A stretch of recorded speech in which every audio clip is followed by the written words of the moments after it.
Salut à tous et bienvenue sur la chaîne de la Fée du Tri. Aujourd'hui je vous fais une vidéo un petit peu particulière puisque je vais vous donner des astuces pour faire face au confinement auquel on va faire face les prochaines semaines. Et ces astuces, c'est à appliquer au quotidien dans votre maison pour un petit peu rester positif et tirer le meilleur de ce moment qui est un petit peu particulier pour tout le monde. J'espère que ça va vous aider. Ce sont des astuces qui n'ont rien à voir avec des précautions sanitaires puisque ce n'est pas mon travail. Ça va être des astuces que vous allez pouvoir mettre en place au quotidien pour essayer vraiment de rester positif. Ces astuces, vous pouvez les appliquer si vous êtes en famille, en couple ou même célibataire. Il y en a pour tous les goûts. J'espère que ça vous plaira et j'espère que ça vous aidera à passer ce moment un petit peu compliqué dans la joie et la bonne humeur. La première astuce que je vous conseille de mettre en place, c'est d'avoir une routine matinale. Ça va être vraiment hyper important pour garder un rythme quotidien. Donc ce que je vous conseille de faire, c'est quand vous vous levez, vous faites comme d'habitude, petit déjeuner, douche, vous vous habillez. Et avant de commencer votre journée dans la maison, si jamais vous devez rester à la maison, je vous conseille de sortir de la maison et de faire un tour de pâté de maison. Alors bien évidemment, je vous déconseille d'aller serrer la main à vos voisins, hein, bien sûr, et de leur faire la bise. Essayez de rester éloigné d'autres personnes. Mais c'est juste histoire de vous mettre en mouvement. Ça peut durer 1 ou 2 minutes, il n'y a absolument aucun problème par rapport à ça. Mais vous allez voir qu'après, vous allez rentrer chez vous et vous allez déjà être dans une énergie qui va être différente. Donc ça, c'est la première astuce. La deuxième astuce, c'est de ne pas mettre de réveil. Effectivement, le réveil au quotidien, c'est quelque chose qui est angoissant pour tout le monde. Là, on peut profiter, personne ne doit aller à l'école, on doit travailler, mais principalement c'est du télétravail, enfin pour ceux qui peuvent.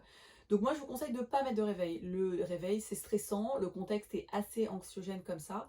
Donc faites-vous kiffer, mettez pas de réveil, profitez, et ça n'empêche après que vous aurez toute la journée pour faire les choses que vous avez besoin de faire. Mais si vous pouvez, vraiment, évitez le réveil du matin. Ensuite, si vous pouvez, c'est mettre en place 15 minutes de silence par jour. Alors les 15 minutes de silence, c'est quoi? C'est que toutes les personnes qui habitent dans la maison se retrouvent 15 minutes quelque part dans la maison en silence. Donc ça peut être pour faire de la méditation, ça peut être de la cohésion cardiaque, de la respiration. Pour les enfants qui ont du mal à se concentrer, pour les parents aussi, ça peut être aussi juste écouter de la musique.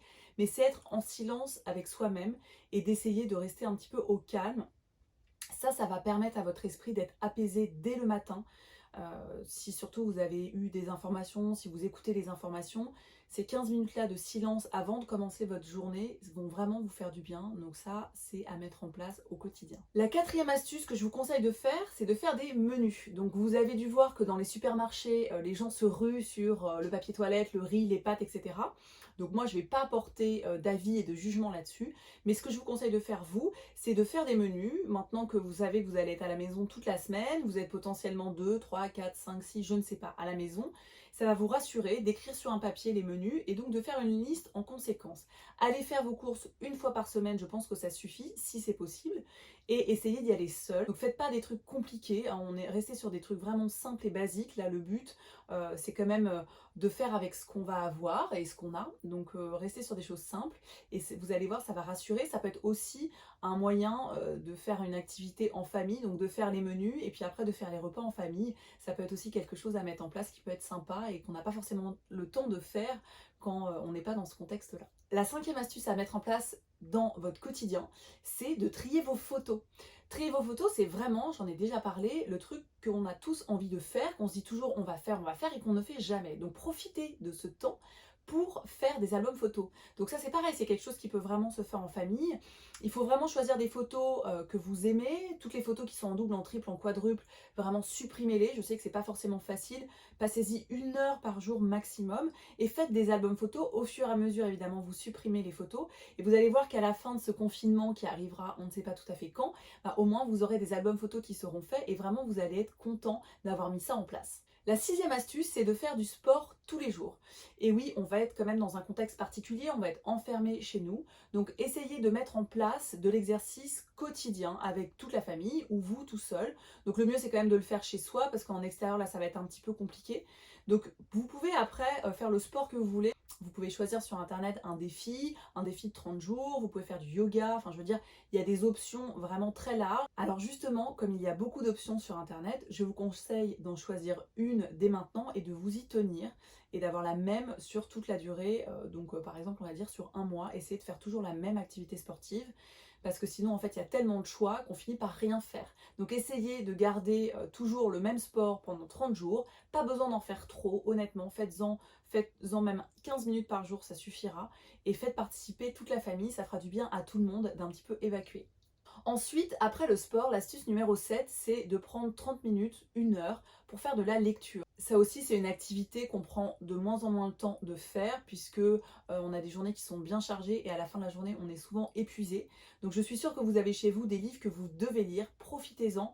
Pareil pour les enfants, faites-leur lire des bouquins, lisez-leur des histoires si jamais ils ne sont pas en âge de lire et essayez pour vous surtout de lire plutôt des choses positives, peut-être des livres de développement personnel ou des histoires qui sont sympas. Essayez d'éviter de tomber dans des choses un peu dark parce que ça va pas vous aider au quotidien, surtout dans ce contexte-là. Donc partez plutôt sur de la lecture joyeuse. L'astuce numéro 8, c'est de faire des petits travaux dans votre maison. Je suis sûre que là où vous habitez, il y a des choses à réparer. Une tringle à installer, une porte à réparer, un loquet qui est cassé, quelque chose à recoller, un bouton à recoudre. Je pourrais vous faire une grande liste. En général, on a plein de choses à faire, donc encore faut-il avoir les choses à la maison pour bricoler, mais essayez vraiment de mettre tout ça en place chez vous, de passer 1 heure par jour, vous, votre conjoint, en couple, peu importe, à faire les travaux et à réparer les petites choses qui doivent être faites depuis longtemps, pardon. Et vraiment, ça va vous faire du bien, parce que vous allez voir que quand vous allez reprendre un rythme normal, toutes ces petites choses qui vous prenaient un peu la tête et que vous deviez réparer à la maison, ce sera fait. Donc ce sera aussi là encore quelque chose de positif à tirer de cette expérience particulière. L'astuce numéro 9, c'est de sortir en pleine nature. Si jamais vous pouvez le faire, parce qu'évidemment tout le monde ne peut pas aller se balader en pleine nature, allez prendre l'air, partez, même si vous pouvez partir en forêt, à la mer, pas trop loin, enfin dans la mesure de ce que vous pouvez faire bien évidemment, mais vraiment d'aller en pleine nature, vous risquez pas de rencontrer trop de monde, donc restez bien encore une fois, respectez bien les règles de sécurité par rapport au coronavirus, mais là ça va vous faire beaucoup de bien d'aller dans la nature, et même s'il pleut, prenez votre parapluie, sortez, c'est pas grave, ça va vous faire du bien, ça va vous aérer, ça peut être aussi un moment ludique à passer avec les enfants, et la nature va nous faire beaucoup de bien au quotidien. Moi je sais, je le vois, je le vis, bien quand je suis dans la nature, ça me fait énormément de bien, donc essayez au maximum de sortir comme 1 heure par jour, 1 heure par semaine, je sais pas, pareil, fixez-vous un objectif et faites-le, parce que ça va vous faire vraiment du bien d'aller en pleine nature. La 10e astuce que vous pouvez mettre en place chez vous, c'est de faire ce qu'on appelle avec mes copines un Skypéro. Le Skypéro, ça porte très bien son nom, c'est un apéro par Skype avec les copains. Comme on ne peut pas se voir en vrai, voilà, c'est un peu risqué, et ben pourquoi pas se faire ça par Skype et quand même partager des bons moments. Donc évidemment, c'est pas tout à fait la même chose, mais de temps en temps, 1 fois par semaine, ça peut être sympa de partager ces moments-là avec des gens qu'on ne peut pas voir. On a cette chance-là, malgré tout, de pouvoir avoir internet et de pouvoir faire des visioconférences avec les gens qu'on aime qui sont même à l'autre bout du monde. Donc profitez-en pour essayer de garder un lien avec vos amis ou de renouer même un lien avec des amis que vous n'avez pas vus depuis longtemps en utilisant Skype ou tout autre système de visioconférence. Et enfin, l'astuce numéro 11 pour vos soirées un petit peu monotones, c'est de regarder des films de comédie. Moi, je vous déconseille vraiment de laisser la télé tourner non-stop chez vous. C'est hyper anxiogène, les informations tournent en boucle. Donc évidemment, il faut rester informé, hein, ça c'est évident. Mais de l'avoir tout le temps en fond, ça va vraiment vous plomber le moral. Donc moi, je vous conseille d'écouter 15 minutes le matin, 15 minutes le soir ou une demi-heure. Enfin bon, vous voyez. Et après, vous coupez entre les deux. Et par contre, essayez de finir la journée avec un film sympa, pareil à regarder en famille ou pas, mais plutôt une comédie qui va vous faire rire. Et n'allez pas vous coucher en ayant regardé les infos, une chaîne d'information un peu déprimante et qui, mine de rien, va travailler sur votre morale, parce que ça, tous les jours, pendant je ne sais pas combien de jours, à la fin, ça risque d'être un petit peu compliqué. Il faut penser aussi au post-confinement qui va être aussi important. Et si on est tous déprimés en sortant de là, ça va être un petit peu compliqué, ce serait dommage. Donc regardez plutôt des films de comédie. Aujourd'hui, il y a plein de choix. Regardez sur YouTube si vous n'avez pas accès à Netflix, à Canal ou à d'autres systèmes. Regardez YouTube, il y a des humoristes. Regardez des vidéos drôles. Voilà, je pense que la joie et l'humour sont vraiment importantes à garder pendant ce moment-là. Et voilà, j'espère que ça vous a plu, j'espère que ces 11 astuces vont vous aider au quotidien à passer ce moment un petit peu particulier et un petit peu anxiogène. N'hésitez pas à me mettre dans vos commentaires ce que vous avez mis en place dans votre maison et au quotidien, ou vos idées pour faire en sorte que tout reste positif et de quand même passer un moment agréable et justement de profiter de ça pour avancer et faire des choses qu'on n'a jamais le temps de faire.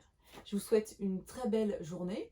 J'espère en tout cas que tout ça va passer très vite. Et puis n'hésitez pas à partager, à liker, à vous abonner à mon compte. Ça me fera toujours plaisir et je répondrai à vos commentaires avec grand plaisir. Salut!